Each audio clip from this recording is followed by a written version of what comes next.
warahmatullahi wabarakatuh. Bagaimana murid-murid hari ini kabarnya? Alhamdulillah dalam keadaan sehat.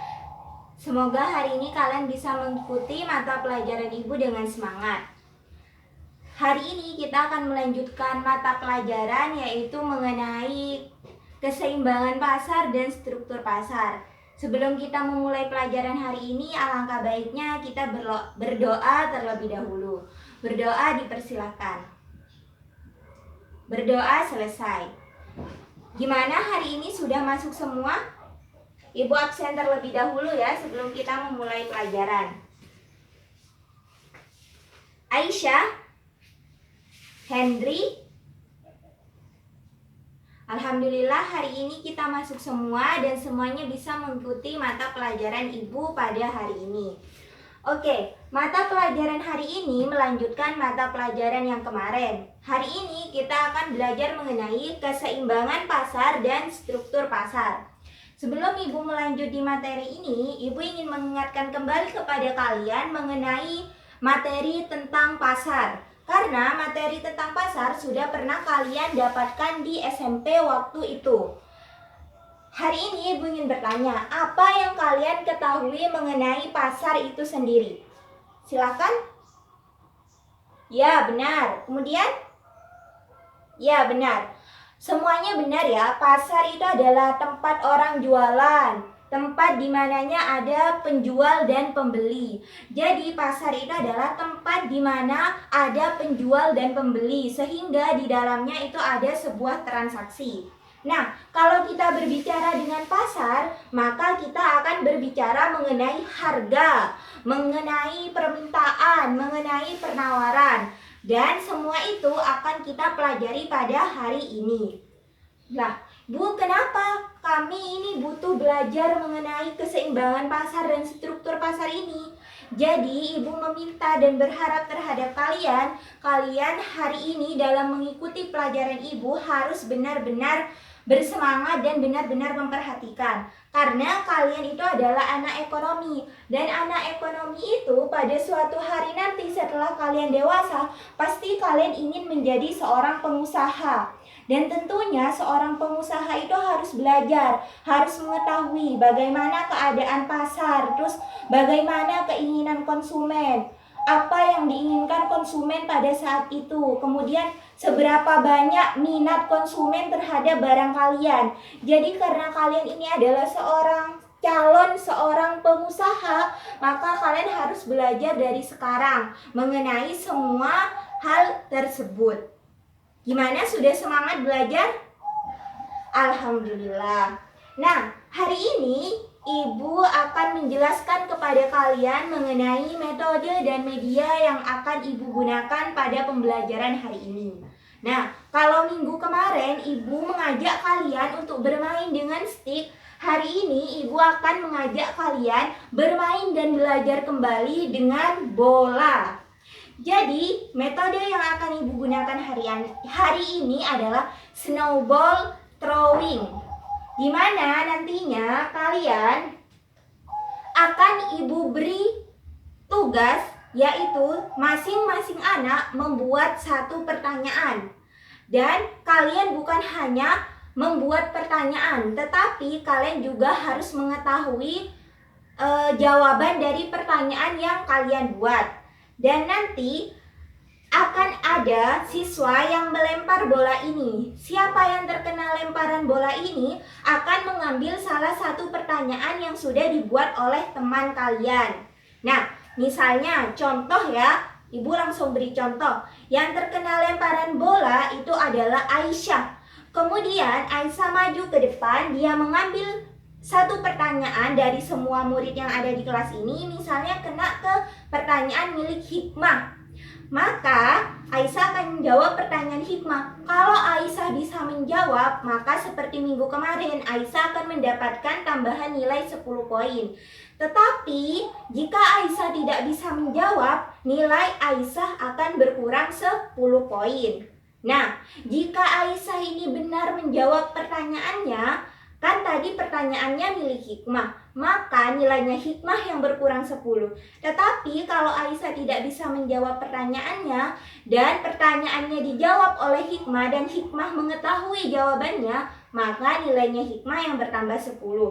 Dan sama seperti minggu kemarin, semua siswa yang ada di kelas ini akan Ibu beri nilai 100. Jadi bagi kalian yang tidak terkena lemparan bola, maka nilai kalian akan tetap 100.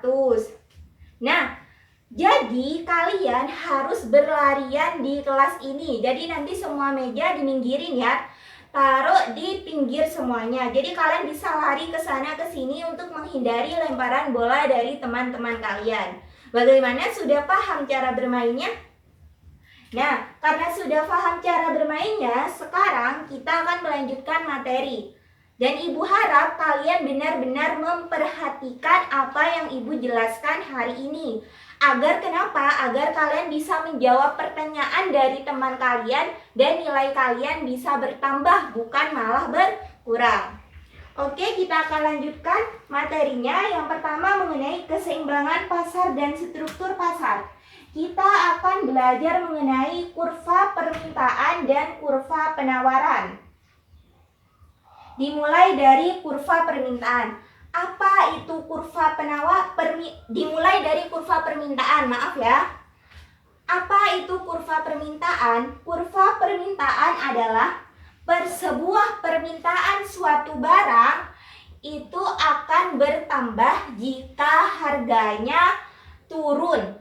Jadi maksudnya di sini adalah ketika harga suatu barang itu turun, maka orang yang ingin membeli barang tersebut akan semakin banyak. Sudah paham dengan kuncinya? Jadi semakin rendah harganya, maka orang yang ingin membeli akan semakin banyak. Nah, kita lanjut. Kurva permintaan memiliki gradien atau kemiringan atau slope yang negatif. Loh, kenapa Bu? Karena kurva permintaan berjalan dari kiri atas ke kanan bawah. Nah, kalian kan pasti bertanya-tanya maksudnya seperti apa sih? Di sini Ibu punya contoh, yaitu harga per mangkok bakso. Kita akan buat kurvanya seperti ini ya, anak-anak. Nah, di sini. Nah, garis vertikal yang di sini ini adalah garis P atau price. Apa price? Ya, benar. Price itu adalah harga. Kemudian, garis horizontal yang di sini itu adalah garis Q atau quantity. Apa quantity? Ya, benar, jumlah. Nah, kita punya di sini harga per mangkok bakso. Ada harga 20.000, kemudian ada harga 18.000, 16.000, kemudian ada lagi 14.000 dan yang terakhir 12.000. Nah, kita lihat di sini. Ketika harga per mangkok bakso itu 20.000, yang minat ada 120 orang. Kita langsung tulis di sini ya. Kemudian ketika harganya 18.000, yang minat ada 140 orang. Bertambah atau berkurang? Bertambah. Kemudian jika harganya 16.000, maka yang minat untuk membeli bakso itu ada 160. Bertambah kan ya? Kemudian ketika harganya 14.000, yang bertambah menjadi 180 orang. Kemudian setelah harga bakso tersebut 12.000, yang minat ada 200 orang.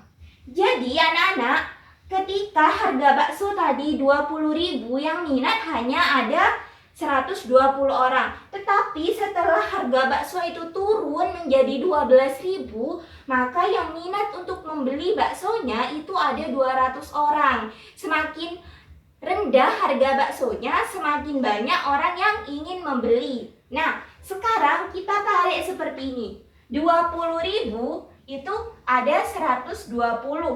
Kemudian ketika 18.000 ada 140. Kita tarik kurvanya ya. Ketika 16.000 ada 160. Dan ketika 14.000 ada 180. Ketika 12.000 ada 200. Nah, tadi sebelumnya adalah kurva permintaan itu memiliki slope yang negatif karena berjalan dari kiri atas ke kanan bawah. Jadi bentuk kurva permintaan itu seperti ini. Jadi dia berjalan dari kiri atas ke kanan bawah. Sudah paham mengenai kurva permintaan? Apa? Ya, benar. Kurva permintaan adalah semakin turun harganya, semakin banyak permintaan atau orang yang ingin membeli. Sekarang kita lanjut di kurva penawaran. Apa itu kurva penawaran? Kurva penawaran adalah jika harga naik, maka barang yang ditawarkan juga naik. Nah, di sini kebalikannya. Ketika harga suatu barang itu naik, maka orang yang ingin menjual barang itu juga semakin banyak. Kemudian ada kurva penawaran memiliki gradient atau kemiringan atau slope yang positif. Nah, di mana? Kenapa kok memiliki slope yang positif di sini kurva penawaran? Karena kurva penawaran berjalan naik dari pojok kiri bawah ke pojok kanan atas. Nah, jadi kalau kurva permintaan memiliki slope yang negatif, kalau kurva permintaan, maaf ya, kalau kurva permintaan memiliki slope yang negatif, maka kurva penawaran memiliki slope yang positif karena berjalan dari pojok kiri bawah ke pojok kanan atas. Contohnya sama, yaitu harga per mangkok bakso. Kita buat kurva lagi di sini. Jadi ini adalah price, apa tadi price? Harga. Ini adalah quantity, apa quantity? Jumlah. Harganya sama di situ, ada 20.000, kemudian 18, 16, 14 dan 12.000. Ketika harga per mangkok bakso 20.000, orang yang ingin menjualnya itu ada 200 orang. Kemudian jika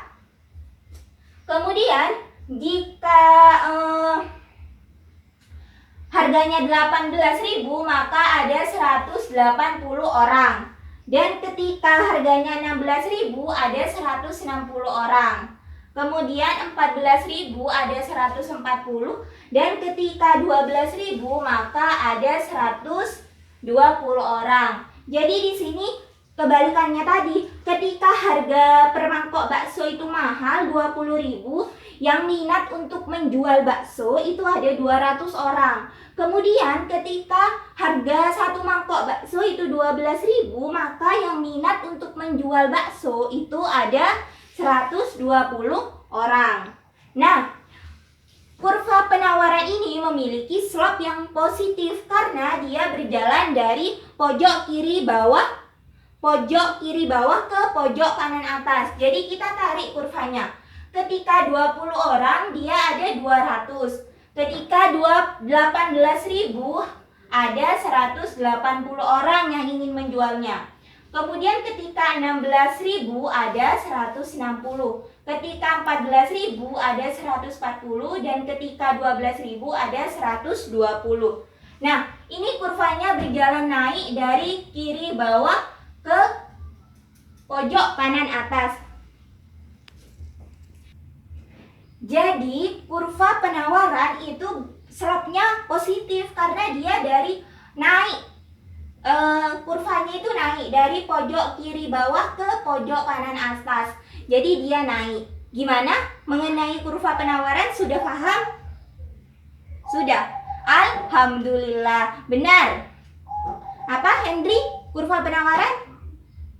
Ya, benar Hendri. Nah, sekarang setelah kita mengetahui kurva penawaran dan permintaan, kita akan mengetahui lalu apa itu keseimbangan pasar. Jadi, keseimbangan pasar itu adalah di mana konsumen dan produsen itu sama-sama tidak ingin mengubah tidak ingin menambah atau mengurangi barang atau jasa yang dijual atau dikonsumsi. Jadi, keseimbangan pasar itu adalah di mana produsen atau orang yang membuat suatu barang dan konsumen, orang yang mengkonsumsi suatu barang itu tidak ingin menambah atau mengurangi barang yang dijual ataupun yang dijual ataupun yang dikonsumsi. Jadi tidak ingin menambah atau mengurangi. Atau bisa disebut adalah ketika penawaran dan permintaan itu ada pada titik yang sama. Paham? Jadi ketika permintaan dan penawaran itu ada di titik yang sama, itu yang dinamakan dengan keseimbangan pasar. Sekarang sebelum Ibu melanjut, Ibu ingin tanya di sini. Kira-kira dari harga yang ada di sini 20.000, 18, 16, 14 dan 12.000 itu mana jumlah permintaan dan penawaran yang sama? Ada di titik yang mana? Ada yang tahu?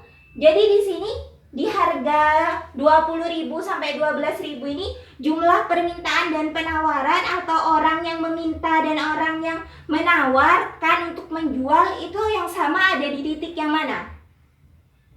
Aisyah bisa menjawab? Di mana Aisyah? Ya benar, ada di harga 16.000. Jadi ketika harga 16.000 permintaannya ada 160. Ketika ada harga 16.000 juga penawarannya juga ada 160. Jadi kita lihat di sini ya tabelnya. Nih.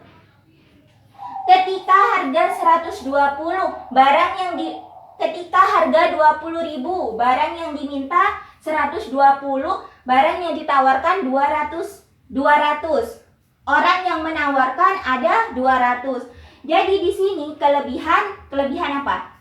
Ya, kelebihan penawaran. Ketika harga 18.000, orang yang meminta atau orang yang ingin membeli itu ada 140 dan orang yang ingin menjual ada 180. Kelebihan? Ya, kelebihan penawaran. Kemudian ketika harga 16.000, orang yang ingin membeli ada 160 dan orang yang ingin menjual juga ada 160. Maka titik keseimbangannya ini ada di harga 16.000 karena antara permintaan dan penawaran itu seimbang. Ketika harga 14.000 dia kelebihan di mana? Ya, kelebihan di permintaan. Ketika harga 12.000 dia kelebihan di permintaan juga. Nah, jadi intinya keseimbangan pasar itu adalah ketika penawaran dan permintaan itu ada di titik yang sama. Ada di titik mana ini harga keseimbangannya? Ya, benar, ada di titik 16.000 karena orang yang meminta dan orang yang ingin menjual itu sama-sama ada 160. Oke, terima kasih. Nah, gimana, sudah paham atas penjelasan yang Ibu berikan? Paham? Nah, sekarang Ibu ingin meminta kalian untuk membuat satu pertanyaan masing-masing siswa. Silakan dimulai dari sekarang. Oke. Pertanyaannya sudah terkumpul di Ibu ya semuanya. Sekarang pertanyaannya akan Ibu taruh di meja dan memulai permainan melempar bola. Orang yang pertama Ibu suruh melempar bola adalah Ibu pilih dari hari ini ya. Hari ini tanggal 12. Ibu akan memilih nomor absen 12. Siapa? Oke, silakan Hikmah. Kamu memiliki kesempatan untuk melempar bola ke teman-temanmu. Dan yang lain silakan mencari tempat yang aman agar bola ini tidak terkena sama kalian. Silakan Hikmah. Ayo, silakan. Kabur.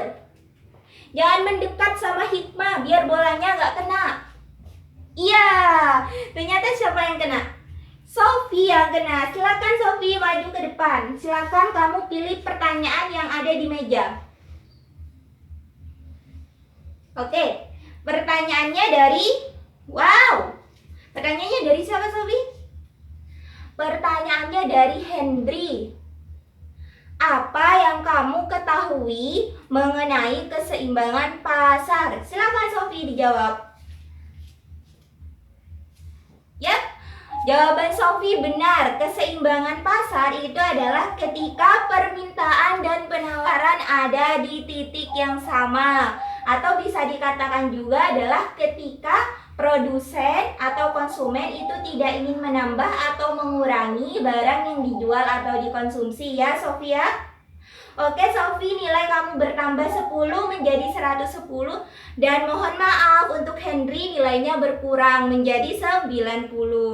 Sekarang karena Henry yang kena bolanya, Henry yang harus melempar ke teman-temannya. Alhamdulillah pelajaran hari ini sudah selesai. Kalian sudah sangat lelah sepertinya, sudah berkeringat karena sudah berlarian untuk menghindari bola ini, bola yang menjerumuskan kalian ya. Sekarang Ibu ingin beri kesimpulan kenapa Ibu memberikan metode seperti ini. Jadi Ibu memberikan metode seperti ini adalah agar kalian itu berani mengungkapkan pendapat di depan orang banyak, di depan ibu, kemudian di depan teman-teman kalian, dan juga ibu menginginkan kalian itu memiliki rasa tanggung jawab. Ketika kalian mendapatkan pertanyaan dari teman kalian memiliki rasa tanggung jawab untuk menjawab pertanyaan tersebut. Dan yang terakhir, ibu menginginkan pembelajaran di dalam kelas itu tidak membosankan. Kalian bisa bersenang-senang sambil belajar. Oke, Ibu ingin meminta satu siswa untuk memberikan kesimpulan dari materi pertemuan hari ini. Siapa yang ingin memberikan kesimpulan? Oke, silahkan Ima. Alhamdulillah, kesimpulan dari Ima sudah cukup banyak ya. Terima kasih Ima, sudah benar. Ibu ingin memperjelas lagi. Jadi, anak-anak, ketika kita ingin mengetahui keseimbangan pasar dan struktur pasar, maka kita harus mengetahui apa itu kurva permintaan dan penawaran terlebih dahulu. Di mana kurva permintaan tersebut adalah permintaan suatu barang akan naik ketika harga tersebut turun. Kemudian, jika kurva penawaran adalah penawaran suatu barang akan naik ketika harganya juga naik. Dan penawaran dan permintaan ini bisa menimbulkan keseimbangan pasar, di mana keseimbangan pasar itu adalah ketika produsen ataupun konsumen tidak ingin menambah atau mengurangi barang yang dijual atau dikonsumsi. Atau bisa disebut ketika permintaan dan penawaran ada di titik yang sama. Sudah paham pertemuan hari ini? Alhamdulillah. Oke, hari ini Ibu rasa cukup ya untuk pembelajarannya. Semoga bermanfaat dan semoga kalian mengerti dan paham. Untuk itu Ibu mohon maaf ketika ada kesalahan yang Ibu sengaja ataupun tidak sengaja. Ibu akhiri mata pelajaran hari ini. Wassalamualaikum warahmatullahi wabarakatuh.